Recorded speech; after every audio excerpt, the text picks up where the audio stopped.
மிகவும் பிரியமானவர்களே, நன்மையான செய்தியின் வழியாக உங்களை சந்திப்பதிலே பெருமகிழ்ச்சி அடைகிறேன். வேதத்தை வாசிக்கலாம் வாங்க என்ற செய்தியை நாம் கேட்டுக்கொண்டிருக்கிறோம். இந்த நாளில் கூட நான் 2 சாமுவேல் புத்தகத்தை உங்களோடு கூட பகிர்ந்து கொண்டு இருக்கிறேன். 2 சாமுவேல் புத்தகத்திலே நான் சொன்னேன் 3 பெரும் பிரிவுகளாக பிரிக்கலாம் என்று சொன்னேன். முதல் பிரிவு தாவீதின் வெற்றிகள், 2வது பிரிவு தாவீது செய்த பாவம், 3வது பிரிவு தாவீது செய்த பாவத்தின் விளைவுகள்.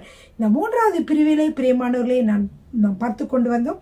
இதிலே 4 பெரும் பிரிவுகள் என்று சொன்னேன். முதலாவது பகுதியான அப்சலோமின் முரட்டாட்டம் என்ற பகுதியை நாம் பார்த்து கொண்டிருக்கிறோம் பிரியமானவர்களே.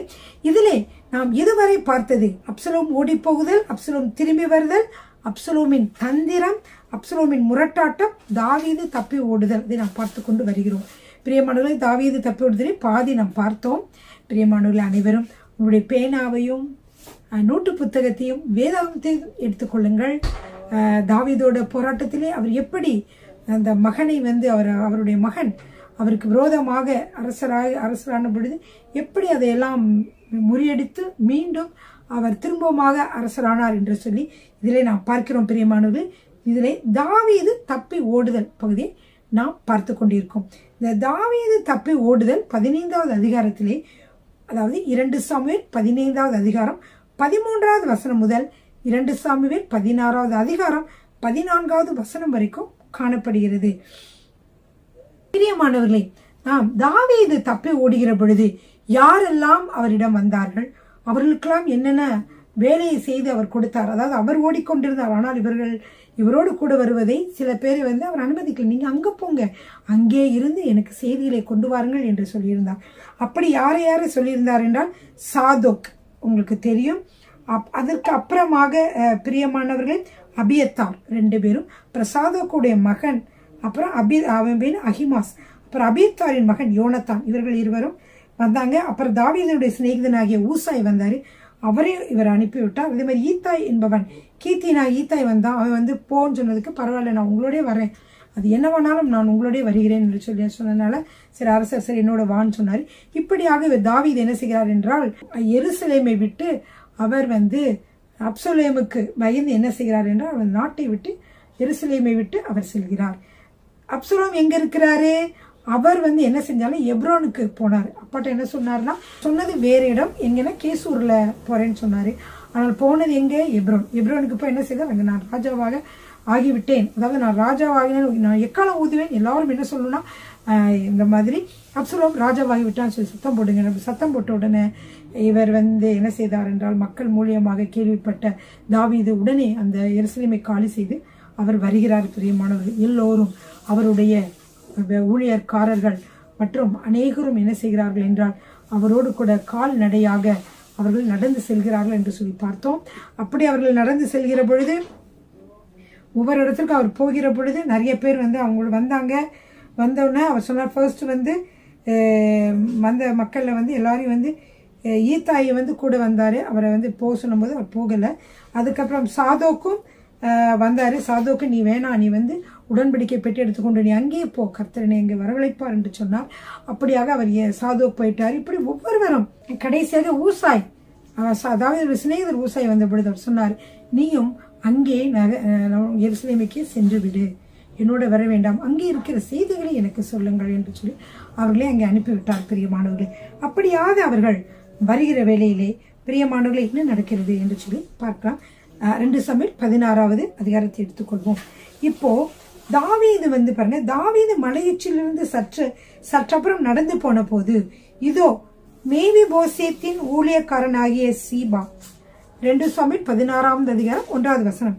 தாவீது மலையுச்சிலிருந்து சற்றப்புறம் நடந்து போன போது இதோ மேவிபோசேத்தின் காரியக்காரனாகிய சீபா பொதிகளை சுமக்கிற 2 கழுதைகளை ஓட்டி கொண்டு அவனை சந்தித்தான். அவைகளில் 200 அப்பங்களும் வற்றலான 100 திராட்சை குலைகளும் வசந்த காலத்து பலனான 100 குலைகளும் ஒரு துருத்தி திராட்சை ரசமும் இருந்தது. ராஜா சீபாவை பார்த்து, இவைகள் என்னத்திற்கு என்று கேட்டதற்கு சீபா, கழுதைகள் ராஜாவின் வீட்டார் ஏறுகிறதற்கும் அப்பங்களும் பழங்களும் வாலிபர் புசிக்கிறதற்கும் திராட்சை ரசம் மனாந்திரத்தில் விடாய்த்து போனவர்கள் குடிக்கிறதற்குமே அப்படின்னு சொல்றாரு. அப்ப அவர் சொல்லுகிற பொழுது ராஜா கேட்கிறாரு, உன் ஆண்டவனுடைய குமாரன் எங்கே? அதாவது யார் என்றால் மேவி போசேத் பத்தி கேட்கிறாங்க. யாரு? உன் ஆண்டவன்னா அங்க முதல்ல இருந்த சவுலினுடைய மகனாகிய யோனத்தானுக்கு ஒரு குமாரன் இருந்தான். அவன் கால் முடமானவனாக இருந்தான். மேவி போசேத் என்று அவனுடைய பேர். மேவி போசேத். அவனுடைய ஊழியக்காரன் தான் யார் என்றால் சீபா. இந்த சீபா என்ன செய்கிறார் என்றால் அங்கிருந்து வராரு. வந்துட்டு 2 கழுதியிலும் கொண்டுட்டு எல்லாம் இப்போ நான் சொன்னேன் இல்லையா, அந்த மாதிரி திராட்சை பழங்கள், அப்பங்கள், 200 அப்பங்கள், அப்புறம் 100 திராட்சை பழ குலைகள் அப்படின்னு சொல்லிட்டு நிறைய கொண்டுட்டு வராரு. திராட்சை ரசம் அப்படின்லாம் சொல்லி கொண்டு வர்றாரு. கொண்டு வரும்போது ராஜா கேட்கிறாரு, ராஜானா இங்கே தாவீது அரசர் கேட்கிறார் சீபாவிடம், இதெல்லாம் என்னத்துக்கு நான் சொல்றாரு, இதெல்லாம் இந்த கழுதைகள் மேலாம் நீங்கள் ராஜ குடும்பத்தார் ஏறி போகலாம், கால்நடையாக நீங்கள் போறீங்க, இதெல்லாம் உங்களுக்காக கொண்டு வந்தேன் என்று சொல்லி குடிக்கிறான்.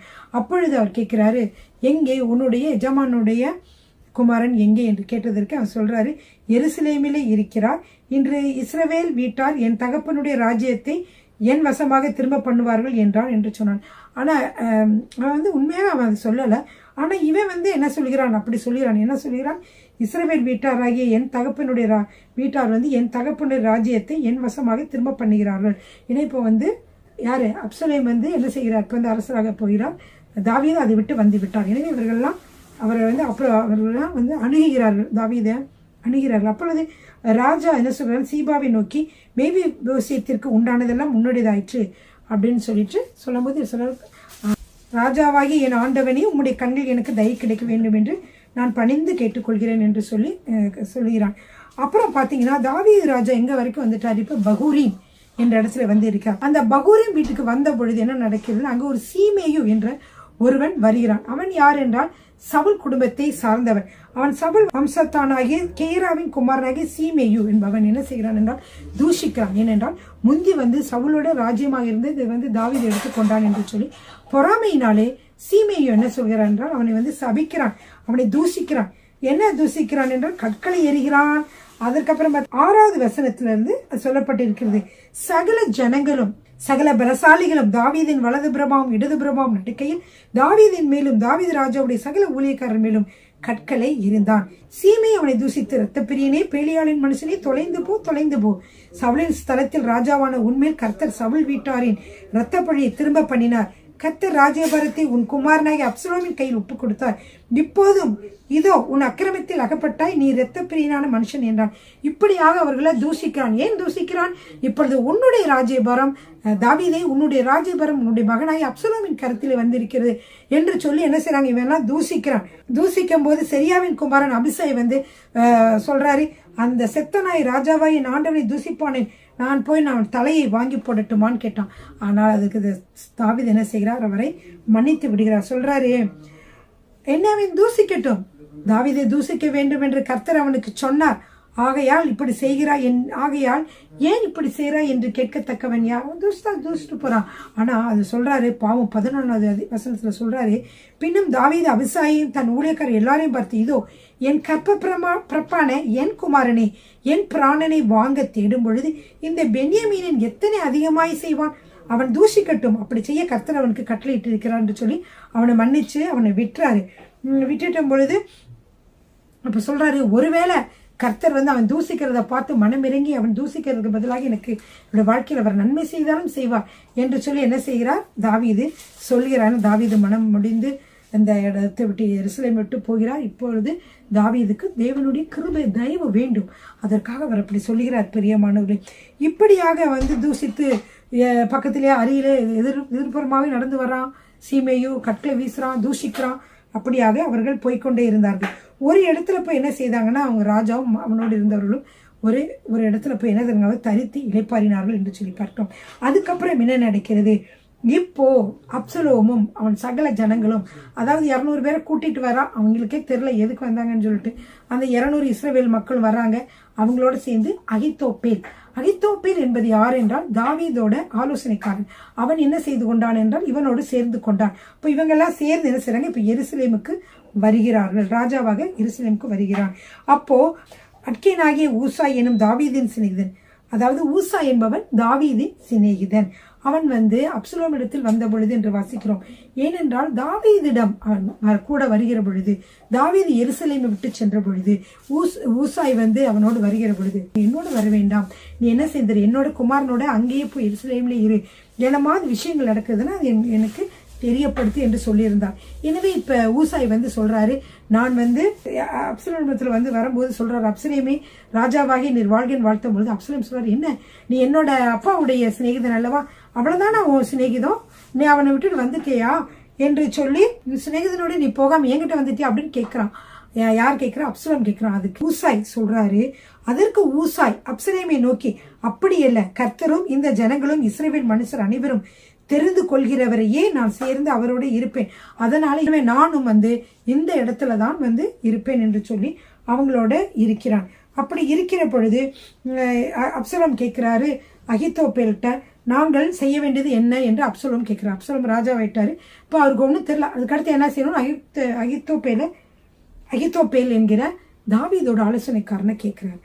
நீ என்ன செய்யணும்? அவருடைய 10 மறுமனையாட்டிகள் போய் அவங்களோட போய் நீ பிரவேசி. அப்போ தாவீதுக்கு இன்னும் ரொம்ப அசிங்கமாயிரும். உன்னோட நாற்றமாக போனீர் என்பதை இஸ்ரவேல் எல்லாரும் கேள்விப்பட்டு உம்மோடு இருக்கிற எல்லாருடைய கைகளும் பலக்கும் என்று சொன்னான். அதே மாதிரியே என்ன செய்யறான். இப்போ தாவீதுக்கு எவ்வளவு வேதனையாக வேசனமாக இருந்திருக்கும். இந்த காரியங்கள் எல்லாம் இப்ப நடக்கிறது. அந்த காலத்துல அகித்தோப்பேல் சொல்லும் ஆலோசனை தான் எல்லாரும் கேட்டு நடப்பாங்க. இப்போ அதே என்ன செஞ்சுட்டான், அப்போ அகித்தோப்பேல் கெட்ட ஒரு ஆலோசனையை கொடுக்கிறான் என்று சொல்லி பார்க்கிறோம். அதற்கப்புறமாக பிரியமானவர்களே, அகித்தோப்பேல் இன்னொரு ஆலோசனை கொடுக்க போறான். என்ன சொல்ல போறான்னா, 12,000 பேரை எடுத்துட்டு நான் போறேன், 12,000 பேரை தேர்ந்து கொண்டு இந்த ராத்திரியில நான் போய் தாவீதை பின்தொடர்ந்து போகிறேன். நான் திடீர்னு போனேன்னா தாவீது பயப்படுவான், எல்லாரும் பயந்து இந்த மக்கள் எல்லாம் ஓடி போயிடுவாங்க, அப்ப தாவீது நான் கொன்றுவேன், வெட்டி கொண்டு சாய்க்க போறேன் அப்படின்னு சொல்றான். அப்படி அகித்தோப்பேல் சொல்லுகிற பொழுது, அப்போ அதே நேரத்துல இப்போ தாவீது அனுப்பிய இன்னொருத்தர் அங்க இருக்கிறார். அவர் யார்? அவர்தான் ஊசாய். இந்த ஊசாய் என்ன செய்யறார்? ஒரு மனிதன், நல்ல தேவனுடைய மனுஷன். உடனே இவர் சொன்னது கரெக்ட் தான், போலாம், இதன்படியே போய் விரட்டி தாவீதை கொல்லலாம்னு சொல்லி நினைக்கும் பொழுது ஊசாயிட்டே போய் கேட்போம், என்ன சொல்றான்னு பார்ப்போம்னு கேட்கும் பொழுது ஊசாய் சொல்றாரு, இல்ல, இந்த மாதிரி நீங்க செய்ய வேண்டாம், தாவீதை பற்றி உங்களை எல்லாருக்கும் தெரியும், அவன் எப்படிப்பட்டவன் என்று உங்கள் அனைவருக்கும் தெரியும். பாருங்க 8வது வசனத்துல வாசிக்கிறேன். 17வது அதிகாரம் 8வது வசனம். மேலும் ஊசாய், உம்முடைய தகப்பனும் அவன் மனுஷரும் பலசாலிகள் என்றும் வெளியிலே குட்டிகளை பறிகொடுத்த கரடியை போல மனம் எரிகிறவர்கள் என்றும் நீர் அறிவீர். உம்முடைய தகப்பன் யுத்த வீரனுமாய் இருக்கிறார். அவர் இராக்காலத்தில் ஜனங்களோட தங்க மாட்டார். இதோ அவர் இப்பொழுது ஒரு கெபிலாவது வேற ஏதோ ஒரு இடத்திலாவது ஒளிந்திருப்பார், நீங்க போனாலும் கண்டுபிடிக்க முடியாது. எனவே அவர் என்ன சொல்றாரு, துவக்கத்திலே தானே நம்முடையவர்களில் சிலர் பட்டார்களே, ஆனால் அதை போகும்போது உடனே கொஞ்சம் பேர் போய் கண்டுபிடிச்சிட்டாங்கன்னா எல்லாரும் என்ன செய்வாங்க, அவங்க எல்லா ஜனங்களுக்கும் ஒரு சங்காரம் உண்டாகும். அப்புறம் எல்லாருக்கும் என்ன சொல்வாங்க, சொல்லுமே பின் தொடர்ந்து போன மக்களுக்கு பாருங்க இவ்வளவு சங்காரம் ஆயிடுச்சுன்னு நம்மளை பத்தி அசிங்கமா சொல்வாங்க, அதனால போக வேண்டாம் அப்படின்னு சொல்றாங்க. இப்படிப்பட்ட ஒரு செய்தியை கேட்டா சிங்கத்தின் இருதயத்திற்கு ஒத்த இருதயமுள்ள பலவானா இருக்கிறவன் கூட கலங்கி போவான். உம்முடைய தகப்பன் சௌரியவான் என்றும் அவரோடு இருக்கிறவர்கள் பலசாலிகள் என்றும் இஸ்ரவேல் எல்லாரும் அறிவார்கள் அப்படின்னு சொல்லிட்டு நான் வேறு ஒரு ஆலோசனை சொல்றேன். என்னன்னா 11வது வசனத்துல, தான் முதல் பெயர் சபா மட்டும் இருக்கிற கடற்கரை மண்டலத்திலே திரட்சான் இஸ்ரவேலில் எல்லோரும் மண்டையில கூட்டப்பட்டு நீர்தானே கூட யுத்தத்திற்கு போக வேண்டும். அப்பொழுது அவரை கண்டுபிடிக்கிற எவ்விடத்தில் ஆகிலும் நாம் அவரிடத்தில் போய் பனி பூமியின் மேல் இறங்குவது போல அவர் மேல் இறங்குவோம். அப்படியே ஒருவரோடு இருக்கிற எல்லா மனுஷர்களும் ஒருவனும் அவருக்கு மீந்திருப்பதில்லை அப்படின்னு சொல்லி சொல்றாரு. அப்படின்னு ஆலோசனை கொடுக்குறாரு. ஏன்னா அப்சலோம் போனா கட்டாயமா தாவீதோட ஆட்கள் தான் ஜெயிப்பாங்க அப்படின்னு சொல்லிட்டு தெரியும். அதனால என்ன சொல்ற, நீங்க யுத்தத்துக்கு போங்க, எல்லா மக்களையும் கூட்டிட்டு போங்க அப்படின்னு யார் சொல்றா, ஊசாய் ஆலோசனை சொல்றாரு. அப்பொழுது அப்சலோமும் இஸ்ரவேல் மனுஷர் அனைவரும் அகித்தோப்பேலின் ஆலோசனை பார்க்கிறோம் அட்கேனாகிய ஊசாயின் ஆலோசனை நல்லது என்றார்கள். இப்படி கர்த்தர் அப்சலோமின் மேல் பொல்லாப்பை வரப்பண்ணும் பொருட்டு அகித்தோப்பேலின் மேல் நல்ல ஆலோசனையை அபத்தமாக்கிறதற்கு கர்த்தர் கட்டளையிட்டார். இப்படியாக நடந்தது. 15வது வசனம், 17வது அதிகாரம் 15வது வசனம்.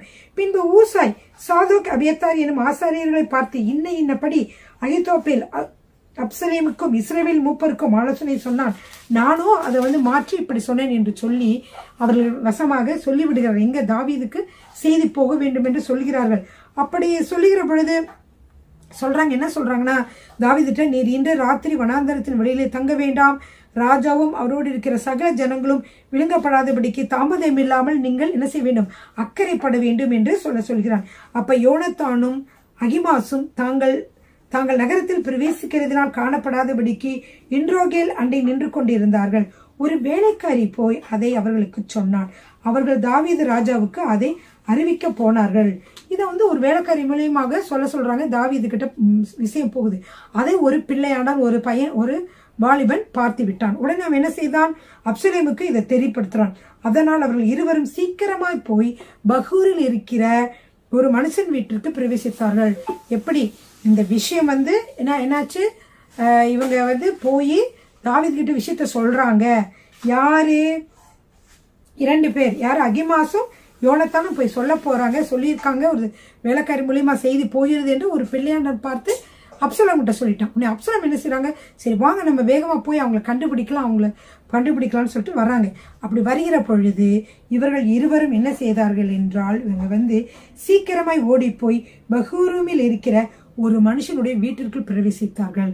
உடனே அந்த வீட்டுக்கார் என்ன செய்தார் என்றால், அவர்களை பத்திரமா வைப்பதற்காக ஒரு கிணற்றுக்குள்ளே அவர்களை அனுப்பி அதன் மீது ஒரு பாயை விரித்து அதுல சில பொருட்களை என்ன செய்யறாங்கன்னா நோயை பிறப்பி வைத்தாள். அப்சலேமின் சேவகர் அந்த ஸ்திரீனிடத்தில் வீட்டிற்குள் அகிமாசும் யோனத்தானும் நீங்க பாத்தீங்களான்னு கேட்டும் பொழுது இல்ல, இப்பதான் அவங்க அக்கறைப்பட்டு போயிட்டாங்க, அதான் சொல்றாங்க, வாய்க்காலுக்கு அப்புறமே போயிட்டாங்க, அவங்க இல்லைன்னு சொன்னாங்க. இவங்களும் பார்த்துட்டு போயிடுறாங்க. அது வரைக்கும் நம்ம பார்த்துட்டோம். சரிங்க பிரியமானவர்களே, இவர்கள் பிற்பாடு அவர்கள் கிணற்றிலிருந்து ஏறி தாவீது ராஜாவுக்கு அறிவித்து தாவீதை நோக்கி சீக்கிரமா எழுந்து ஆற்றை கடந்து பொங்கல், இன்னபடி அகித்தோப்பேல் உங்களுக்கு விரோதமாக ஆலோசனை சொன்னான் என்றார்கள். சரி, இப்படியாக அப்சலோமும் அவங்க மக்களும் காணாம அவங்களை தேடி காணாம போயிட்டாங்க. அதுக்கப்புறமாக இவர்கள் 2 பேரும் தப்பித்து ஓடி ராஜா கிட்ட வர்றாங்க. ராஜா கிட்ட உங்களை பற்றி தாவீதுகிட்ட சொல்றாங்க, அகித்தோப்பேல் உங்களை பத்தி இப்படிலாம் ஆலோசனை சொன்னா, அதனால நீங்க இங்க சீக்கிரமா நீங்க கிளம்பி அக்கறைப்பட்டு போய்விடுங்கள் என்று சொல்கிறார். உடனே தாவீதும் அவரோடு இருந்தவர்களும் வேகமாக போய் என்ன செய்தார்கள், யோர்தானை கடந்து அப்புறமாக போனார்கள். இங்கே அகித்தோப்பேலுக்கு என்ன நடந்தது என்றால், அகித்தோப்பேல் தன்னுடைய ஆலோசனையை அவர்கள் கேட்கவில்லை என்பதனாலே அவன் போய் அவனுடைய வீட்டிற்கே போய் அங்கே போய் 4 கொண்டு செத்தான் என்று சொல்லி வாசிக்கிறோம். 2 சாமுவேல் 18வது அதிகாரம் 23வது வசனத்துல வாசிக்கிறோம். இதுக்கப்புறம் தாவீது எங்க போறான்னா மக்னாயீமுக்கு வந்தான். அங்கே அப்சலேமும் சகல இஸ்ரவேலரும் கூட யோர்தானை கடந்தான்.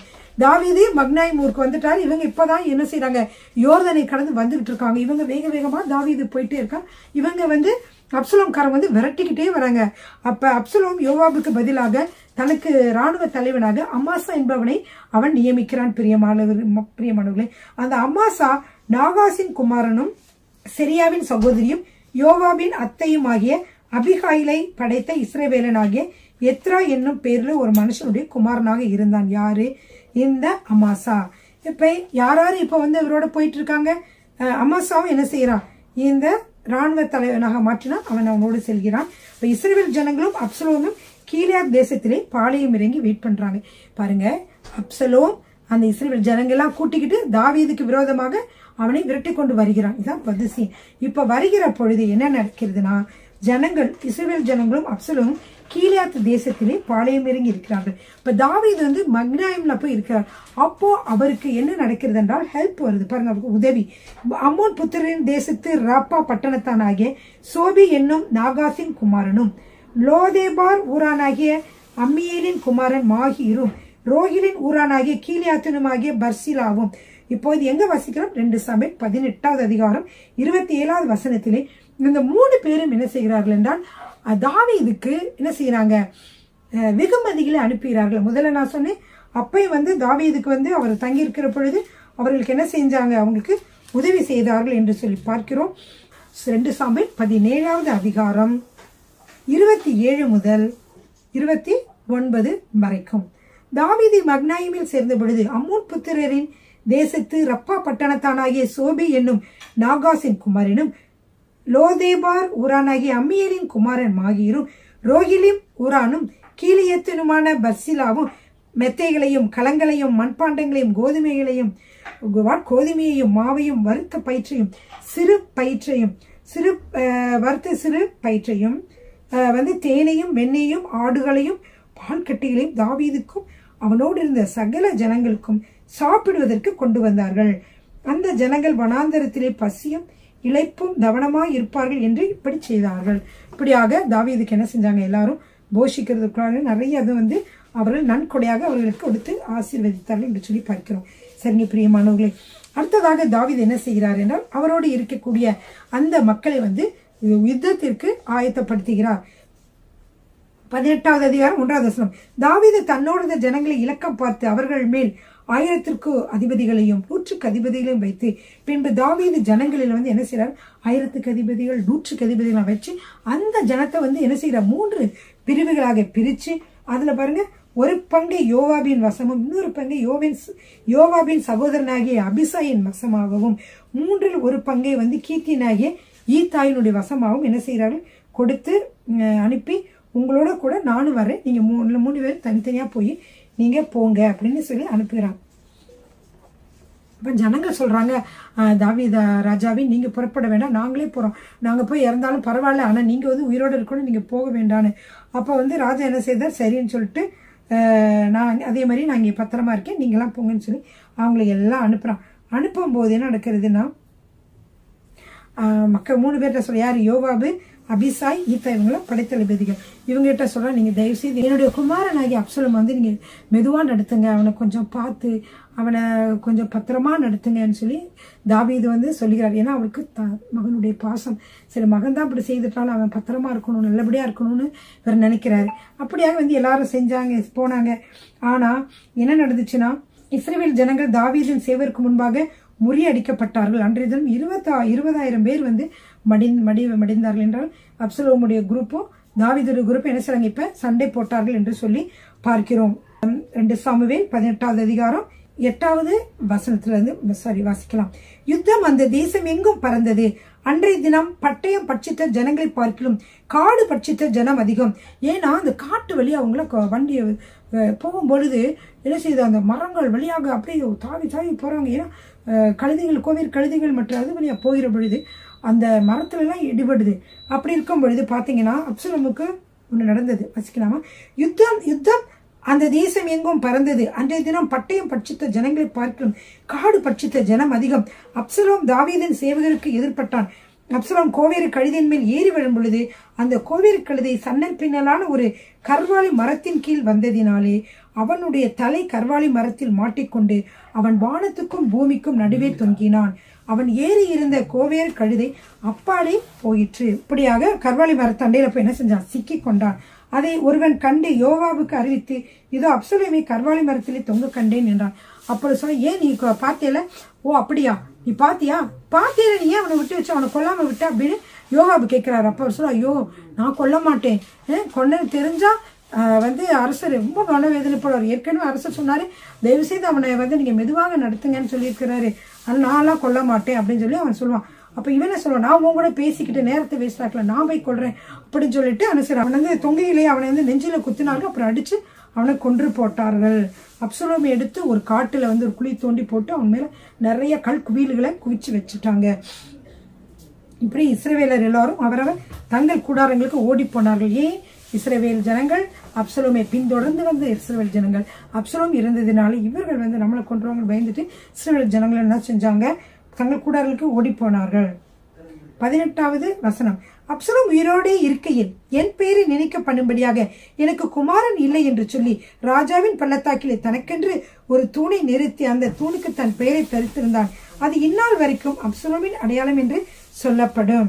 இப்படியாக நடந்தது. இப்ப நடந்த பொழுது ஒருத்தர் யாருன்னா சாதோக்கின் குமாரனாகிய அகிமா சொல்றான், ராஜா கர்த்தர் ராஜாவே அவர் சத்துருக்களின் கைக்கு நீங்களாக்கி நியாயம் செய்தார் என்றும் என்னும் செய்தி அவருக்கு கொண்டு போக நான் ஓடட்டுமே, நான் போய் வேகமா போய் நான் வேகமா போய் தாவீதிட்ட போய் சொல்லவான்னு கேட்கிறான்.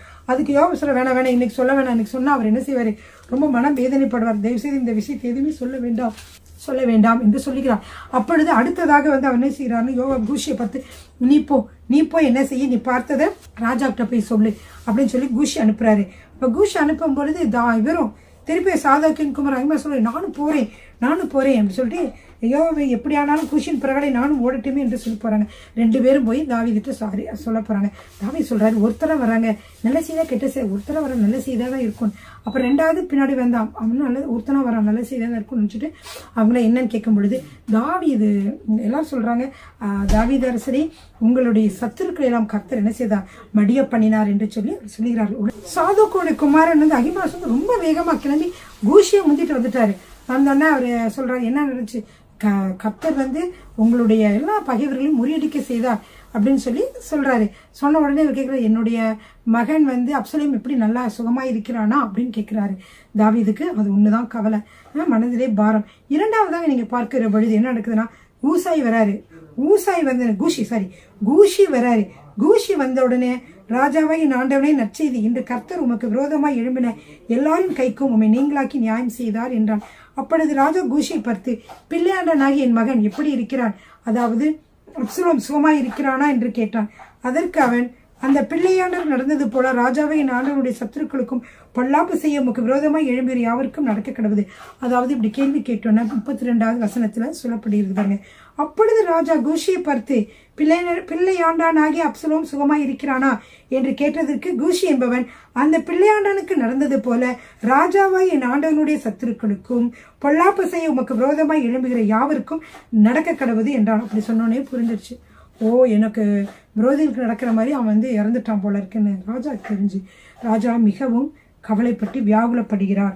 33வது வசனம். அப்பொழுது ராஜா மிகவும் கலங்கி கெவனிவாசலின் மேல் வீட்டிற்கு ஏறி போய் அழுதான். அவன் ஏறி போகையில், என் மகனாகி அப்சலோமே, என் மகனாகி அப்சலோமே, நான் உனக்கு பதிலாக செத்தேனானால் நலமாயிருக்கும். அப்சலோமே என் மகனே என்று சொல்லி அழுதான் என்று சொல்லி பார்க்கிறோம். பிரியமானவர்களே, இப்படியாக அப்சலோமுக்கு நடைபெற்றது. அப்சலோம் இறந்தது தெரிந்து தாவீது மிகவும் கலங்குகிறார் என்று சொல்லி பார்க்கிறோம். பிரியமானவர்களே, தாவீதுக்கு மிகவும் கவலைகள். முதலாம் நூன் இறந்தான், இவன் இறந்தான், இப்போ ஒவ்வொருவராக இருக்கிற பொழுது அவன் மனம் வேதனைப்படுகிறது. பிரியமானவர்களே, அவன் செய்த எல்லா பாவத்திற்கேற்ற தண்டனைகள் அனைத்தையும் அவன் இந்த உலகத்திலேயே அனுபவித்து விட்டான். பிரியமானவர்களே, கர்த்தர் அவனுடைய பாவங்களை மன்னித்தார். அவன் செய்த பாவத்தினால் வந்த விளைவுகள் இப்படியாக கொடூரமாக இருக்கிறது நாம் பார்க்கிறோம். பிரியமானவர்களே, அடுத்ததாக நாம் பார்க்கிற பொழுது தாவீது திரும்பவுமாக அரசராகிறார். திரும்பவுமாக கர்த்தர் தயவாக அவரை பாதுகாக்கிறதையும், பிரியமானவர்களே, இப்படியாக அப்சலோம் இறந்து போனதும் அதற்கு பின்பாக தாவீது அதை குறித்து கவலைப்பட்ட காரியங்களையும் நாம் பார்த்தோம். அடுத்ததாக தாவீது மீண்டும் அரசராகிற காரியங்களையும், அவர் எப்படி அவரை கர்த்தர் திரும்பவுமாக எடுத்து நிறுத்தினார் என்று சொல்லி காரியங்களையும் நாம் அப்புறம் பார்க்கலாம். பிரியமானவர்களே, அடுத்த செய்தியை நாம் பார்க்கலாம். கர்த்தர் உங்களை ஆசீர்வதிப்பாராக. ஹல்லேலூயா, ஆமென்.